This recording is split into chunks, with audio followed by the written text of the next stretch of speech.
En date du 29 avril 2022, la faculté d'agronomie et de bio-ingénierie et la faculté des sciences économiques et de gestion ont conjointement organisé un atelier de formation-échange sur le thème de l'agriculture durable dans le cadre du projet pour améliorer la cohérence de l'enseignement agricole, PASEA en sigle. Le professeur Willy Marcel Ndaitwayeko a spécifié le cadre dans lequel s'inscrit l'atelier. Cet atelier, c'est un de trois ateliers que l'Université du Burundi, à travers la faculté des sciences économiques et de gestion, en collaboration avec la faculté FABI, que nous organisons.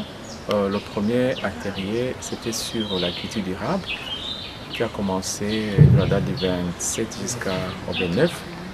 Il y aura un atelier sur la sylviculture, l'importance de l'environnement sur l'agriculture. Et puis il y aura notre atelier sur l'analyse quantitative, comment les enseignants de l'Université du Burundi pourront au moins apprendre des choses nouvelles à ces ateliers. Alors les ateliers sont organisés dans le projet PASEA. PASEA veut dire le projet d'amélioration de la cohérence de l'enseignement agricole au Burundi. C'est un projet qui réunit plusieurs intervenants. D'abord les institutions du Nord, qui sont l'Université de Wageningen, SINOP, et d'autres organisations privées et publiques de l'Europe. Et puis, il y a un groupe d'institutions nationales de notre pays, qui sont l'Université du Burundi, le ministère de l'Éducation, plus précisément la direction de l'enseignement des métiers, mais aussi le COPED, pour un peu mettre en place ce projet PASEA, un projet dont l'objectif est d'améliorer et de porter quelque chose de nouveau dans l'enseignement agricole, que ce soit à l'Université du Burundi, mais aussi dans les institutions de métiers comme les ITAB et autres instituts qui sont dans le ministère de l'Agriculture. Le projet PASEA s'articule autour des axes principaux tels que décrits par le professeur Willy Marcel Ndaitwayeko. Le projet PASEA, que comprend cet atelier qu'on est en train de faire, il comprend à peu près 5 axes ou bien 5 résultats. Le premier résultat était sur l'amélioration de l'enseignement agricole dans les instituts de métiers. Et ça comprenait l'organisation européenne qui s'appelle SINOP, qui va travailler ensemble avec le ministère de l'Éducation. Et les résultats de ce premier axe étaient de produire des référentiels et aussi produire des modules, des manuels pour un peu améliorer l'enseignement dans les instituts agricoles comme les ITAB. Mais le résultat numéro 2 était sur améliorer les stages à l'Université du Burundi, où la FABI a eu un groupe d'outils, des manuels de stage, mais aussi la formation de comment on peut améliorer les stages dans les enseignements de Bac 3 FABI. Et ça, c'est un résultat qui a été bien réalisé et les étudiants, même les intervenants, ont été contents des résultats qui ont été faits pour les stages, qui a aussi regroupé les institutions qui accueillent les stagiaires. Quelque chose qui, la FABI remercie beaucoup ce projet, même le bénéficiaire financier ou le bailleur qui est UNIFIC, une organisation onusienne de l'Orande.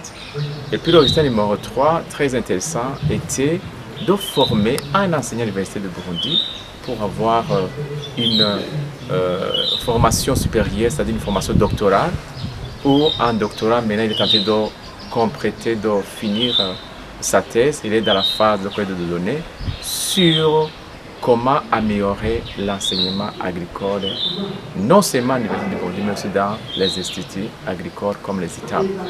Ça, c'est quelque chose que le projet a contribué à notre institut Université du Burundi. Le quatrième axe était sur le renforcement de capacité, qui comprend l'atelier d'aujourd'hui, le renforcement de capacité des enseignants, donc comment il peut enseigner d'une façon vraiment innovante les notions de la protection et la préservation de l'environnement, dont l'agriculture durable, la sylviculture, mais aussi les outils d'analyse des données provenant la mise en œuvre de principes de l'agriculture durable. Le cinquième résultat était d'améliorer la collaboration entre les instituts de l'Europe, les instituts de nos partenaires, avec l'Université du Burundi. Alors, un groupe d'enseignants, un groupe d'intervenants dans ce projet iront en Hollande pour apprendre comment l'Université de Wageningen fait pour un peu améliorer l'environnement et au moins comment l'agriculture joue un rôle important dans la protection et la préservation de l'environnement. Un autre résultat que je n'ai pas oublié, c'était l'approche PIP. L'approche PIP qui veut dire le plan intégré paysan, une approche vraiment très innovante de comment on peut produire dans le secteur agricole tout en conservant l'environnement. Le consultant Dr Prudence Ndaïchimiye a développé les piliers sur lesquels repose l'agriculture durable. Pour cet atelier, l'objectif principal, c'était de sensibiliser les participants à l'opportunité pour le Burundi d'adopter l'agriculture durable. Parce que pour le moment, l'agriculture durable, normalement, c'est une agriculture qui permet de produire l'alimentation pour la population actuelle sans compromettre que les générations futures puissent également produire l'alimentation pour répondre à leurs besoins. Et pour le moment, quand on analyse les trois piliers qui expliquent l'agriculture durable, on remarque que notre agriculture au Burundi n'est pas encore durable. Le premier pilier, c'est le pilier écologique. On voit que l'agriculture actuelle exploite et est conduite de manière minière et donc épuise les ressources du sol, ce qui fait fait une pression sur les ressources environnementales, ce qui fait que cette agriculture n'est pas durable. L'autre pilier, c'est le pilier économique. Le pilier économique fait que l'agriculture doit être plus productive. Actuellement, l'agriculture burundaise n'est pas vraiment aussi productive parce qu'elle ne permet pas de produire des ressources alimentaires pour atteindre l'autosuffisance alimentaire. L'autre pilier, c'est le pilier social. Pour le pilier social, il faut effectivement que tout le monde ait accès aux ressources foncières et on voit avec la pression de la démographie sur les ressources foncières, on voit que de plus en plus il y a des tensions foncières, ce qui fait que tout le monde n'a pas accès aux ressources foncières. Ici, on pense plus particulièrement aux jeunes et aux femmes. On voit que la plupart des producteurs n'ont pas accès à assez de ressources foncières pour pouvoir exercer l'agriculture. En sa qualité de bénéficiaire de la formation, le professeur Chantal Kwizera s'est réjoui de l'importance de l'atelier. En tant que bénéficiaire de cet atelier a été très bénéfique pour nous. Oui, surtout qu'elle se rapporte à l'agriculture durable. Ça nous a fort aidé puisqu'avant, on avait des confusions sur l'agriculture durable, l'agriculture générale locale.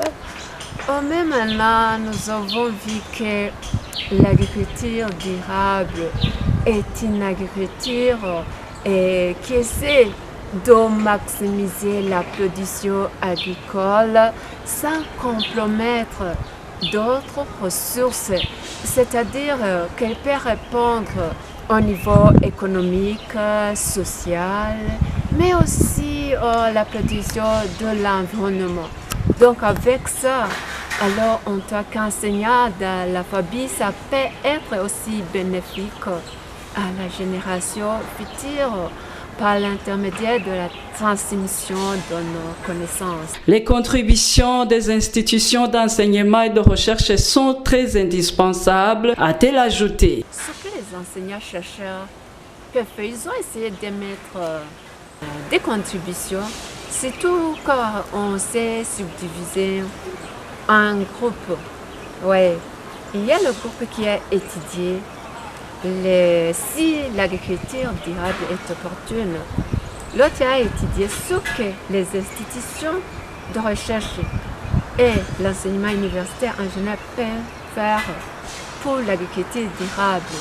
Donc, on essaie de faire des propositions, vu que l'agriculture durable est conditionnée par l'augmentation de la population, c'est-à-dire la démographie galopante. Et vous voyez qu'il y a un morcellement de terres. Avec cet morcellement de terres, cette augmentation de la population qui ne va pas de pair avec l'augmentation des terres. On a vu alors que l'État peut faire quelque chose sur la stabilisation des naissances. Mais aussi, on a essayé de mettre notre contribution, voir si l'État peut intervenir dans l'urbanisation, peut-être par les groupements des populations, mais aussi pour augmenter la rentabilité économique, voire même essayer de voir quelque chose sur la subvention des intrants. C'est-à-dire, de cette manière, il y a l'accès des intrants, l'accès direct des agriculteurs sur les intrants. On a aussi essayé de mettre quelques propositions sur les institutions de recherche. Si les institutions de recherche et l'Université du Burundi peuvent faire quelque chose sur peut-être développer une politique de collaboration en matière de recherche. De cette manière, il y aura alors des recherches partagées de façon que les résultats seront alors partagés aussi et vulgarisés au niveau des populations. Le consultant a reconnu que dans le contexte burundais, l'agriculture durable se heurte à un certain nombre de contraintes. Tout d'abord, si on regarde par exemple par rapport à l'agriculture dans les pays développés, on remarque que moins de 10% de la population s'occupe de l'agriculture et parviennent à nourrir toute la population, tandis que chez nous, c'est plus de 90% de la population qui s'occupe de l'agriculture et qui n'arrive pas à nourrir la population burundaise. L'autre limite actuellement, c'est que on a besoin d'intrants, on n'a pas assez d'intrants et on n'a pas accès aux intrants au moment opportun, c'est-à-dire au moment de la saison culturelle. Et ce qui fait qu'on voit qu'il y a des limites. L'autre limite le plus important, mis à part bien sûr les ressources foncières, il y a la limite du capital. On n'a pas assez de moyens pour pouvoir se payer tout ce qu'on a besoin pour faire fonctionner correctement le système productif dans le secteur agricole.